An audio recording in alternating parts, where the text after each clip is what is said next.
Teologia escolástica e Tomás de Aquino. Aí uma pergunta para vocês aí. Quem souber responder não precisa mais vir. Está dispensado. A pergunta, famosa pergunta: quantos anjos podem dançar na ponta de uma agulha?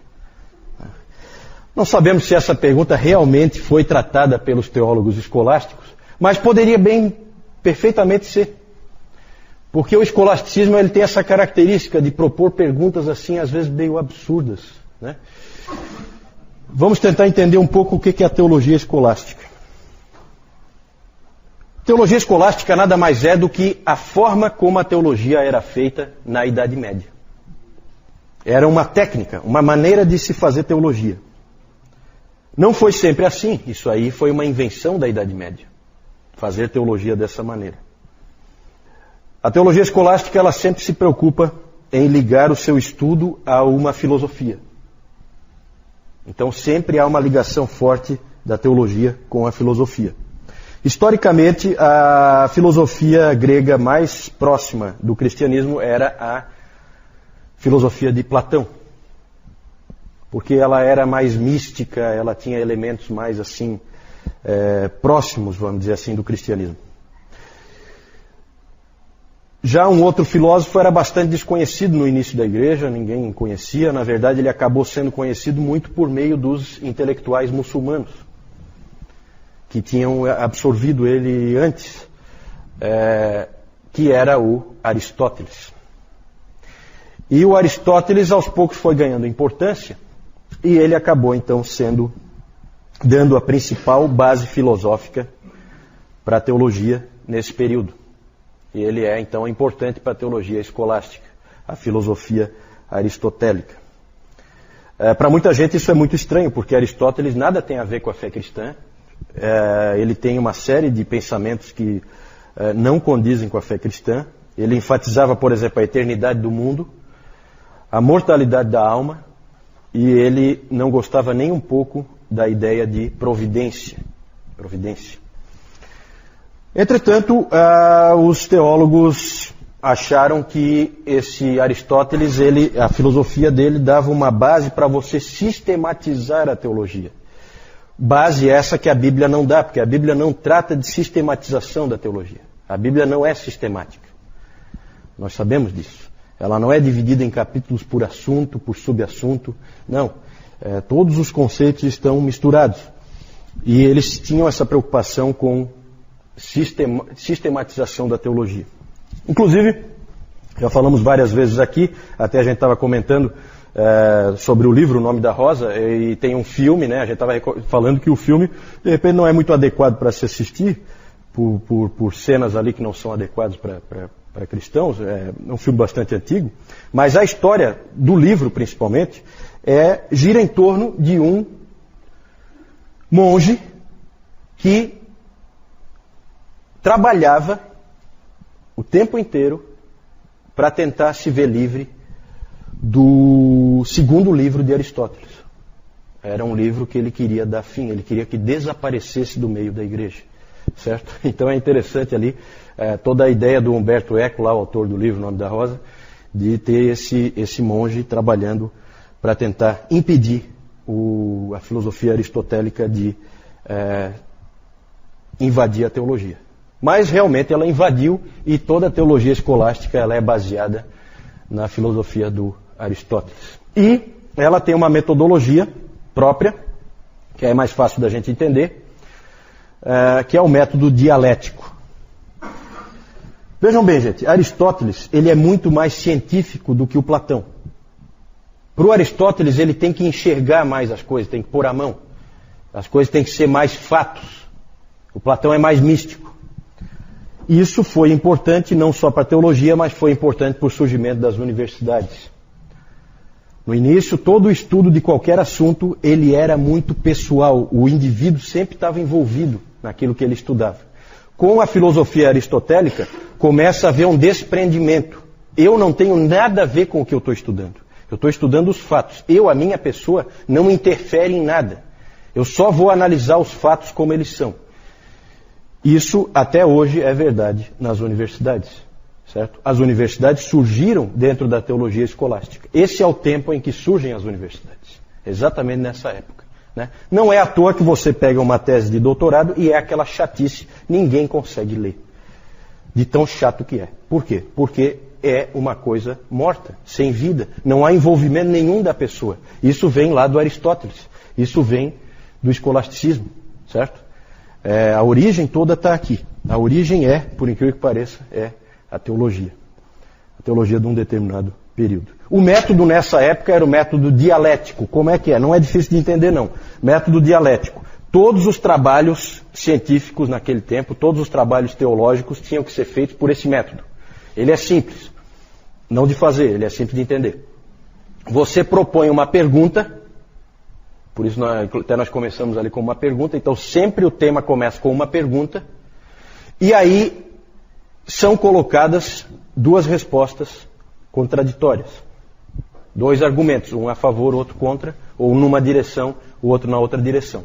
E aí são alistadas opiniões de expoentes, de autoridades, para cada um dos pontos. Então, por exemplo, você podia escrever, usando o método dialético, você podia escrever, começando com a seguinte pergunta: o mundo é eterno? E aí, para dizer que o mundo é eterno, você pega Aristóteles. Para dizer que o mundo não é eterno, você pega a Bíblia. E aí você alista todas as opiniões a favor de Aristóteles e todas as opiniões a favor da Bíblia. E aí você faz uma conclusão. Era assim que todos os trabalhos eram feitos nessa época. Se você fosse um aluno de uma universidade, você ia ter que se esperava que você fizesse o teu trabalho lá da tua faculdade, tinha que ser feito nesse modelo, usando esse método dialético, certo? Vamos falar de alguns teólogos escolásticos. Primeiro, Anselmo. Anselmo foi bispo da Cantuária, na Inglaterra, mas ele era italiano. E o Anselmo, ele tem umas contribuições bem importantes na teologia, tá? Esse sujeito aí é importante para a teologia. Ele escreveu um livro chamado Proslogium. Nesse Proslogium ele começa por essa ideia: creio para poder entender. Então eu parto da fé. Primeiro eu creio, porque eu creio nas verdades da palavra ou nas verdades da igreja, e dali para frente eu uso a razão para entender melhor aquelas verdades, né? Não jamais para questioná-las, mas para aprofundá-las, certo? Ele é o criador. Ele é criador não, porque já existiam essas ideias, mas ele é o primeiro a apresentar com mais clareza os argumentos cosmológicos da existência de Deus. Sempre partem da criatura para o Criador. Então, um exemplo, não é difícil de entender não. São vários argumentos, né? O Tomás de Aquino depois vai fazer isso de novo, com mais capacidade, porque o Tomás de Aquino realmente é um expoente. É um intelectual, é o maior dessa época, é o maior da teologia escolástica, por isso que a gente está citando ele ali separado.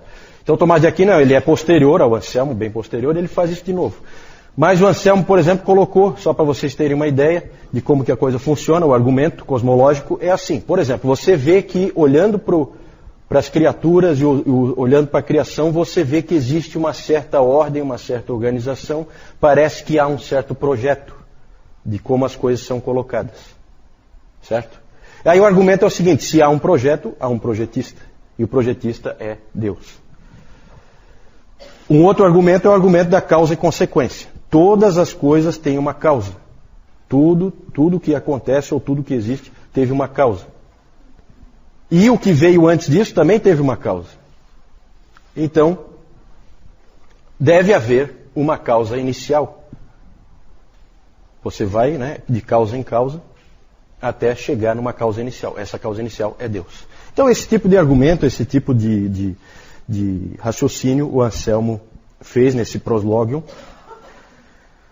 E um outro livro importantíssimo do Anselmo, que tem doutrinas que a gente crê hoje, que são importantes, é um livro chamado Cur Deus Homo. Cur Deus Homo, que significa por que o Deus homem. Por que o Deus homem? E aí ele trata da expiação. Ele trata do porquê de Cristo ser Deus e homem ao mesmo tempo. Qual a necessidade disso? E lá ele então estabelece toda a doutrina de que a morte de Cristo é substitutiva em nosso lugar para pagar uma dívida para com Deus, uma dívida de pecado que nós temos para com Deus. Gente, havia muitos outros pensamentos nessa época, né? Um comum era acreditar na expiação como um pagamento de uma dívida para Satanás. Então você pagava para Satanás. Esse era um outro pensamento da época. E o Anselmo não, Anselmo estabeleceu que não, é uma dívida para com Deus. Só que tem um problema. O homem então precisa pagar porque ele é o devedor e ele é o pecador. Só que só Deus é santo, puro, sem pecado e é infinito, a dívida é infinita. Porque foi feita contra um Deus infinito, o pecado foi contra um Deus infinito. Então, o que acontece? O homem tem a obrigação, mas não tem habilidade. Deus tem habilidade, mas não tem obrigação. Então, precisava haver a figura do Deus homem, que fosse ao mesmo tempo Deus e ao mesmo tempo homem, o único capaz de pagar a dívida. Porque daí nele está a obrigação e nele está a habilidade. Certo? É mais ou menos isso, né? Claro que é muito mais elaborado, aqui eu estou dando um resuminho para vocês, né? Mas o Anselmo sempre creio para poder entender. Num outro lugar, na França, que isso aqui é na Inglaterra, na França, em Paris, um sujeito chamado Abelardo, uma figura única também na história da igreja, um indivíduo enigmático, um indivíduo brilhante, um sujeito que era um superastro, simplesmente um superastro no seu tempo. Todo mundo conhecia Pedro Abelardo. O Abelardo, ele era considerado o debatedor invencível. Ele vencia qualquer pessoa em qualquer assunto num debate. Hoje, para nós, isso aí é uma coisa assim que não apela muito, né? Na época, ele era simplesmente uma superestrela, esse Pedro Abelardo. Vinha gente de todos os lugares para ver o Abelardo em ação.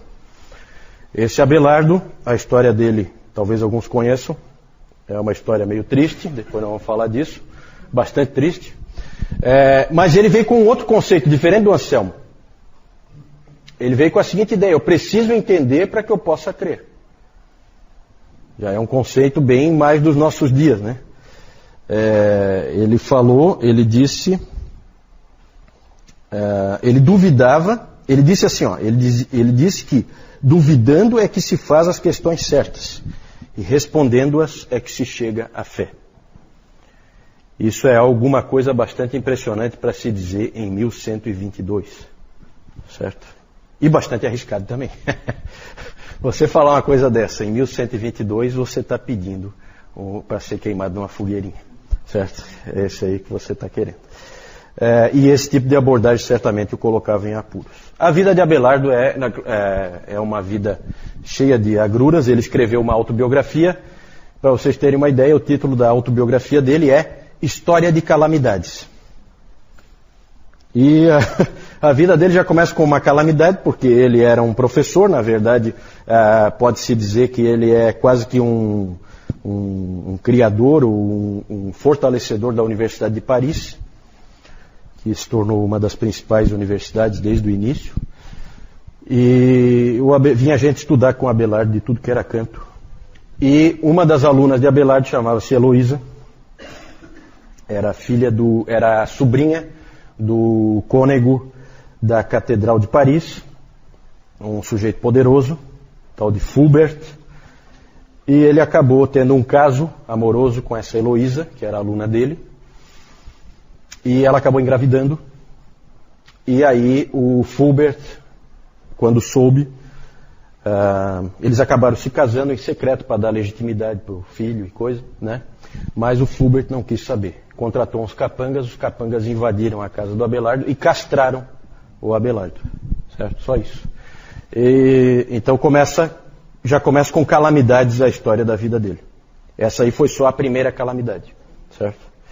O principal livro do Abelardo é Sic et Non, Sim e Não. E ele é um livro no estilo dialético, com um monte de perguntas. Lembram do estilo dialético? Um monte de perguntas, e ele coloca gente defendendo uma posição, gente defendendo a outra posição, e ele não conclui muito. Ele deixa tudo meio nebuloso, né? Bem no estilo dele. Hoje isso aí é uma coisa moderna para se fazer, né? Você não conclui, você deixa assim, aberto e tal. No tempo dele, isso aí gerava confusão.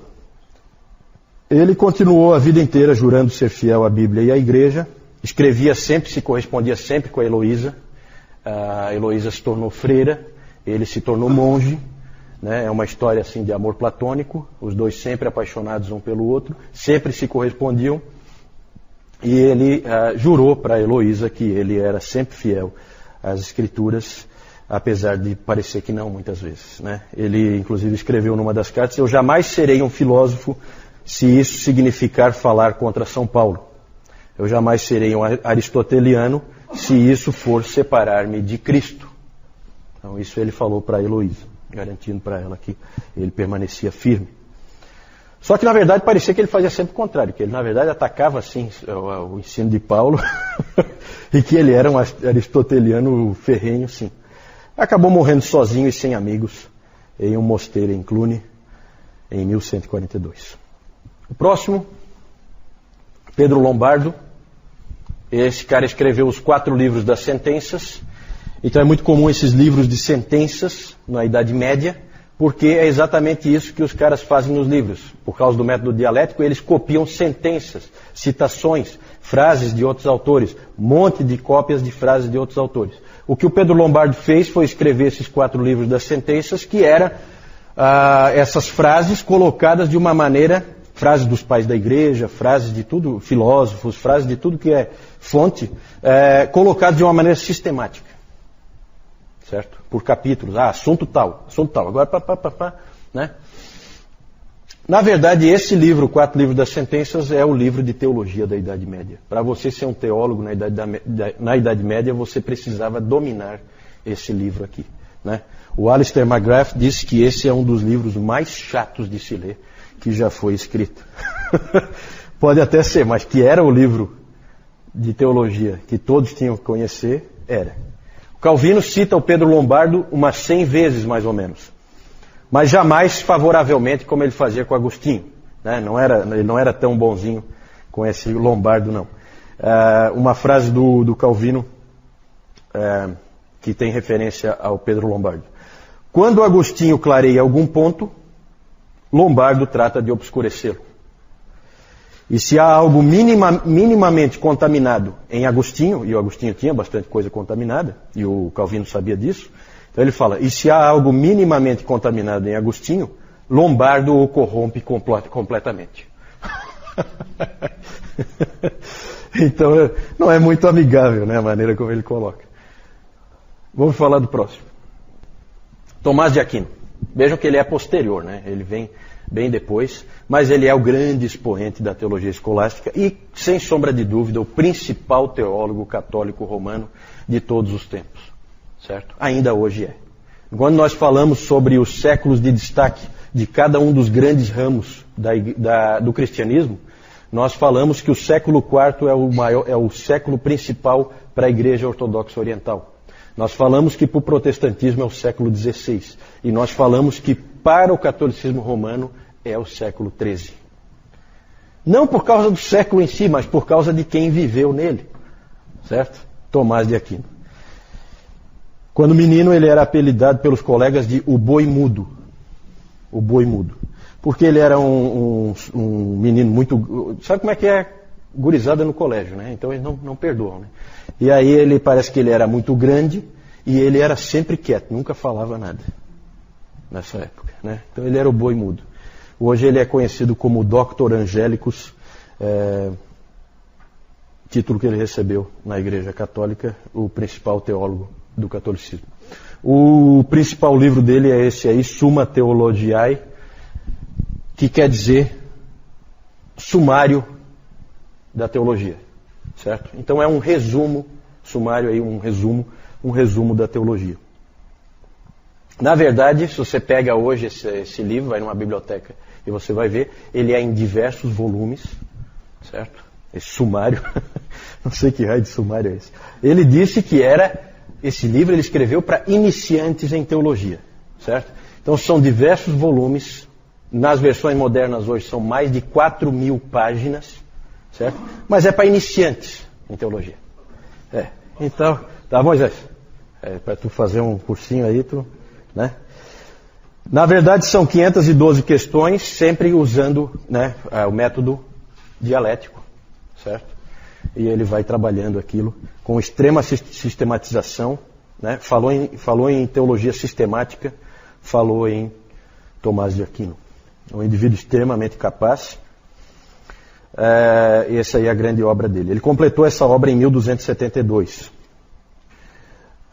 Quem lê a Suma vê um exemplo de teologia escolástica. Ela é totalmente impessoal e monótona, certo? Porque é assim o estilo, né? Lembra lá da tese de doutorado? É aquela chatice ali. Depois, quando a gente vai ver Lutero e Calvino, é completamente diferente. Você lê um Lutero, aquilo é uma coisa viva, chega a pulsar na tua mão. É totalmente diferente. É uma quebra com essa teologia aí, certo? É a vida ali. Isso aqui não tem vida nenhuma. É uma coisa morta. Então, a teologia escolástica sempre tem essa característica de uma coisa meio morta. O Lutero dizia que só a experiência faz o teólogo. Para ele, você tem que viver para ser teólogo. Depois nós vamos falar do Lutero. Estamos chegando, né? Domingo que vem nós vamos falar do Lutero. O Lutero alegava que a teologia de Tomás de Aquino era desprovida de vida. Ele admirava a vida cristã do Tomás. Não gostava da teologia, mas admirava o homem Tomás de Aquino. Lutero era professor, né? Você tem que lembrar disso. Ele era professor. Então, para os alunos dele, ele contava que toda vez que o Tomás de Aquino era elogiado, e ele era sempre elogiado, porque ele era simplesmente um gênio, ele fazia o sinal da cruz debaixo da batina por causa do pecado do orgulho. O Lutero sempre contava essa história. E ele contou pelo menos 5 vezes, ele contou uma história nos livros em que ele escreve, o Lutero, em que ele dizia que Deus apareceu para Tomás. Isso é uma história, né? Deus apareceu para Tomás e disse para o Tomás o seguinte: escreveste bem sobre mim. Que recompensa gostarias de ganhar? E a resposta do Tomás: somente tu mesmo, Senhor.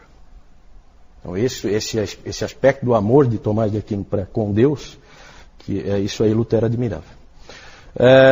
Para Lutero, Tomás é um exemplo de como um grande homem pode estar completamente enganado no que ele pensa. É assim que Lutero via Tomás de Aquino. Em 6 de dezembro de 1272, o Tomás simplesmente parou de escrever a Suma. Ele não terminou a Suma. Questionado, ele tinha escrito já inúmeros livros.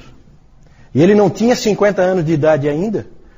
E ele estava parando de escrever a Suma, sem terminá-la. Aí, claro, as pessoas em volta dele perguntaram para ele: mas por que você vai parar de escrever? Você tem que continuar, você é obrigado a continuar. Aí ele disse que ele não podia continuar porque ele sentia que tudo que ele tinha escrito era palha. Como eu disse, Tomás é o principal teólogo do catolicismo romano e é admirado também por alguns protestantes, como John Gerstner, como o R.C. Sproul. Eles admiram também o Tomás de Aquino, apesar de evidentemente não concordar com ele em tudo. O Lutero admirava ele, como já falei, como cristão, mas não como teólogo, e o Calvino praticamente ignorou Tomás. O Francis Schaeffer atacou, fez duras críticas ao pensamento de Tomás de Aquino. O que dizer, para a gente encerrar esse período e irmos para o nosso lanche? O que dizer do escolasticismo? O que tem de bom? Trouxe coisas boas e coisas ruins, como sempre. O que tem de bom? Bom é a centralidade que ele deu à teologia.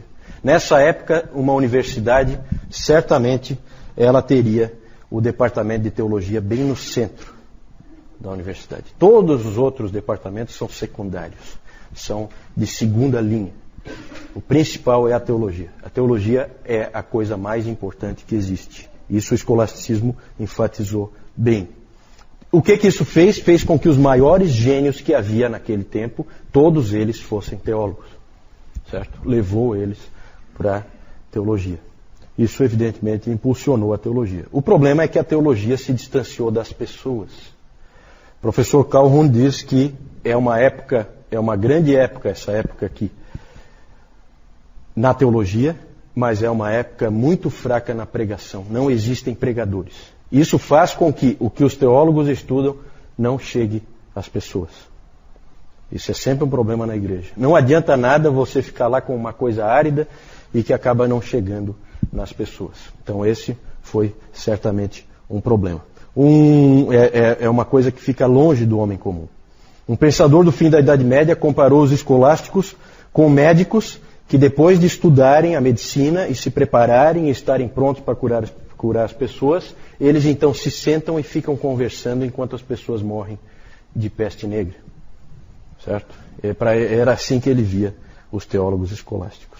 Um aspecto interessante, já que no início eu pus aquela pergunta de quantos anjos podem dançar na ponta de uma agulha, esse aí a gente não sabe se houve esse debate, mas um debate que houve, para vocês terem uma ideia, da aridez e da perda de tempo que às vezes o escolasticismo tinha, é um debate que ocorreu numa universidade da Bélgica, em 1493, já bem depois disso aqui, em que a pergunta, método dialético, sempre começa com uma pergunta, a pergunta era a seguinte: 4 orações de 5 minutos, tá? Valdir, depois para você pensar aí, depois do intervalo o Valdir vai nos dar a resposta. 4 orações, no método dialético, tá?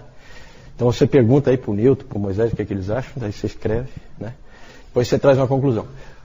A pergunta é a seguinte: 4 orações de 5 minutos em 4 dias consecutivos tem mais chance ou menos chance de ser respondido do que uma oração de 20 minutos?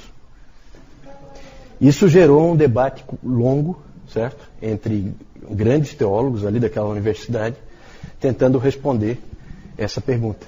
Tão relevante, importante, né? Por isso que aquela pergunta do início dos anjos dançando na ponta da agulha não é tão impossível de ter sido debatida nesse tempo, tá?